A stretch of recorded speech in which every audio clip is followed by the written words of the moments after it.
अस्सलाम वालेकुम नाज़रीन, मैं हूं आपका मेज़बान शाहिद मलिक वसाल। नाज़रीन, 8 फरवरी के इंतखाबात के बाद जब इंतखाबी नताइज सामने आए तो उसमें कोई भी सियासी जमात पाकिस्तान में वाज़ेह अक्सरियत हासिल नहीं कर सकी और सब जमातों को एक दूसरे का मोहताज बना दिया गया। कोई भी हुकूमत अकेले बनाने की पोजीशन में नहीं थे, इसलिए सियासी जमातों को आपस में राब्ते करना पड़े। उसमें PTI ने भी मुख्तलिफ जमातों से राब्ते किए, PMLN ने, पीपल्स पार्टी ने, कि हुकूमत साजी के लिए वो अपने इत्तेहादी बना सके। लेकिन इसमें जो सबसे ज्यादा दुख की बात है नाज़रीन, जिसमें मुझे आज बड़ा दुख हुआ, क्योंकि कल रात पीपल्स पार्टी और PMLN के दरमियान जो मुआहिदा हुआ हुकूमत साजी का, वो पढ़ने के बाद, सुनने के बाद, देखने के बाद, आज सारा दिन, आज 21 फरवरी है, इलेक्शन हुए तकरीबन 2 हफ्ते होने वाले हैं, मुझे इतना दुख हुआ कि चले PTI ने तो जो मुज़ाकरात किए वो MWM से किए, वो उन्होंने मुज़ाकरात जो है सुन्नी इत्तेहाद कौंसिल से किए, उसमें कोई टर्म्स एंड कंडीशन नहीं रखी गई। वो एक नजरिए के ऊपर इत्तेहाद कायम हुआ। MWM के सरबराह राजा नासिर साहब ने भी कहा, सुन्नी इत्तेहाद कौंसिल के जो सरबराह साहब अहमद रजा साहब, उन्होंने भी कहा कि हम PTI को साथ दे रहे हैं, बगैर यानी किसी शराइत के और गैर मशरूत तौर पर हम उनका साथ दे रहे हैं, हमें कोई जाती मुफाद नहीं चाहिए। वो तो उसको अलग रख ले, क्योंकि वो अभी हुकूमत उनकी बनती नजर नहीं आ रही। लेकिन जो हुकूमत बना रहे हैं, जो पाकिस्तान पे पिछले 30-40 साल से हुक्मरानी कर रहे हैं, पाकिस्तान पीपल्स पार्टी और पाकिस्तान मुस्लिम लीग नवाज, ये दोनों बड़ी जमातें हैं जिन्होंने पाकिस्तान में पिछले 30-35 साल से ये हुक्मरानी करते आ रहे हैं, 3-3 बारियां ले चुके हैं। उनकी जब ये मैंने शराइत पढ़ी तो मेरा तो सर शर्म से झुक गया। मुझे इंतहाई दुख हुआ कि ये कैसे हुक्मरान है, ये कैसे अवाम के हमदर्द हैं, कि इनके मुतालबात देखें क्या है। एक दूसरे का साथ देने के मुतालबात पे आप नाज़रीन गौर करें कि इनको आपकी, हमारी, अवाम की कोई परवाह नहीं है कि अवाम जाए भाड़ में। इनका मुआहिदा क्या है कि मुझे वज़ीर आज़म बना दो, मुझे सदर बना दो, मुझे कौमी असम्बली का स्पीकर बना दो, मुझे चेयरमैन सेनेट बना दो, मुझे डिप्टी स्पीकर बना दो, मुझे CM पंजाब बना दो, मुझे CM सिंध बना दो, मुझे CM बलूचिस्तान बना दो। खुदा की कसम, यानी दिल से इनके लिए बदुआएं निकलती हैं इन कमबख्तों के लिए।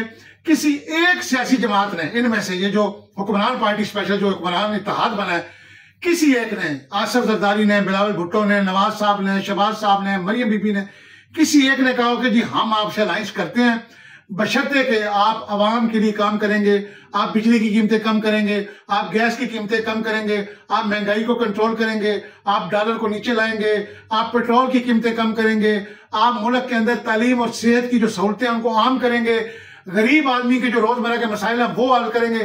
काश जरदारी साहब ये शायद रखते कि पीपल्स पार्टी आपका साथ देने को तैयार है, कौमी हुकूमत बनाने के लिए भी और दीगर सूबों में हुकूमत बनाने के लिए, लेकिन आपने, ये हमारी 5 शराइत है कि आपने अवाम को रिलीफ देना है। 25 करोड़ अवाम का आप सोचें, उनके लिए आपने हुकूमत में आते साथ, शहबाज शरीफ साहब आपने प्राइम मिनिस्टर बनते साथ पेट्रोल की कीमतों को कम करना है, आपने बिजली और गैस की कीमतों को स्पेशली कम करना है। तो फिर तो हम कहते हैं कि यार ये अवाम के हमदर्द लोग हैं। लेकिन कितने अफसोस की बात है, एक अपने बेटे के लिए, बिलावल के लिए प्राइम मिनिस्टरशिप मांगता है, नवाज शरीफ साहब अपने भाई के लिए प्राइम मिनिस्टरशिप मांगते हैं, आसिफ जरदारी साहब अपने लिए सदारत मांगते हैं, और मरियम नवाज साहब अपने लिए पंजाब की हुक्मरानी मांगती हैं, सिंध जरदारी साहब मांगते हैं, बलूचिस्तान जरदारी साहब मांगते हैं। ये जो ओहदों की बंदर बांट हो रही है, तो ये साबित हुआ कि ये पहले भी मुफाद परस्त टोला था, आज भी ये मुफाद परस्त टोला है। इनको आपकी हमारी कोई परवाह नहीं।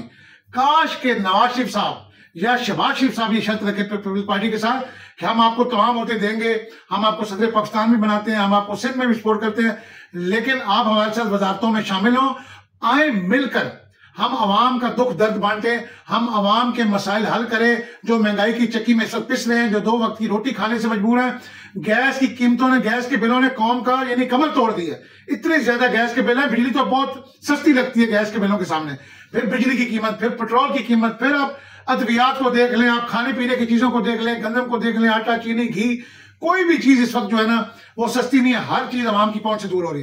काश नाज़रीन इस बात पे गौर की, काश इनका इत्तेहाद होता अवाम की फलाह बहबूद के लिए, तो हम इनको सलाम करते कि यार शुक्र है इनको अकल आई, इन्होंने होश के नाखून लिए और इन्होंने अपना जो कौमी एजेंडा बनाया हुकूमत साजी के लिए, उसमें अवाम के मसाइल को डिस्कस किया है, उसमें इन्होंने अपनी प्रायोरिटी ये सेट की है हम अवाम के मसाइल हल करेंगे। लेकिन इन्होंने अपने खान शरीफ खानदान अपने लिए पावर मांग रहा है, इक़्तिदार मांग रहा है, इक़्तिदार के बस में आकर, और जरदारी खानदान अपने लिए ओहदे मांग रहा है। इनको अवाम से कोई सरोकार नहीं है।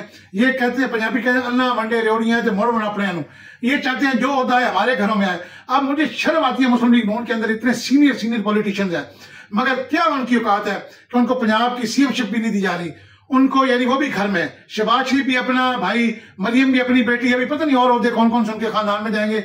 इस तरीके से जरदारी साहब भी सदारत अपने लिए, बेटे के लिए भी वो कोई अहम ओहदा लेंगे।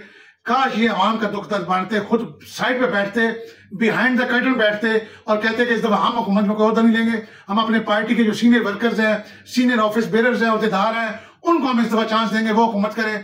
काश ऐसा होता। लेकिन बड़ी बदकिस्मती से नाज़रीन कहना पड़ रहा है कि ये फिर मुफाद परस्त टोला हमारे ऊपर मुसल्लत किया जा रहा है, जिसने 16 महीने की उनकी हुकूमत देखे तो कानों को हाथ लगाने को दिल करता है कि जो 16 महीने में उन्होंने हुकूमत जिस तरीके से की और जिस तरीके से वहां पर महंगाई के बम गिराए, तो मेरे ख्याल में अभी तो रातों की नींद उड़ गई है जब से कल से सुना है कि इनका इत्तेहाद आपस में फिर से हो गया।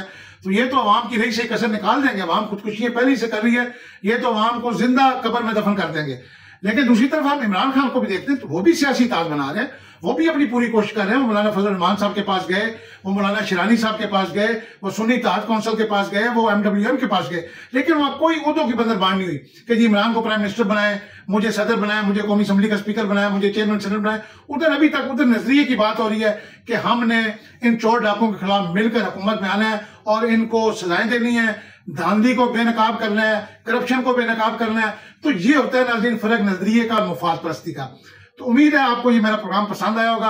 अगर ये वीडियो पसंद आई है तो इसको ज्यादा से ज्यादा सोशल मीडिया ग्रुप्स में शेयर करें ताकि ये पैगाम आम आदमी तक पहुंचे और आम आदमी जो रहे से इनके साथ है ना, थोड़े से पटवारी उजाले, वो भी समझ जाए कि इन्होंने तो इक़्तिदार की बंदरबांट की है। कल रात जो मुआहदा हुआ है, जो तो आपने अखबारात में भी देखा, मीडिया न्यूज में भी देखा, इन्होंने तो बंदरबांट की है। इन्होंने अवाम के लिए तो कोई फैसला नहीं किया। काश ये अवाम के लिए फैसला करते। नाज़रीन, अपने मेजबान शाहिद मलिक वसाल को इजाजत दीजिए, अपना बहुत सा ख्याल रखिए। अल्लाह हाफिज।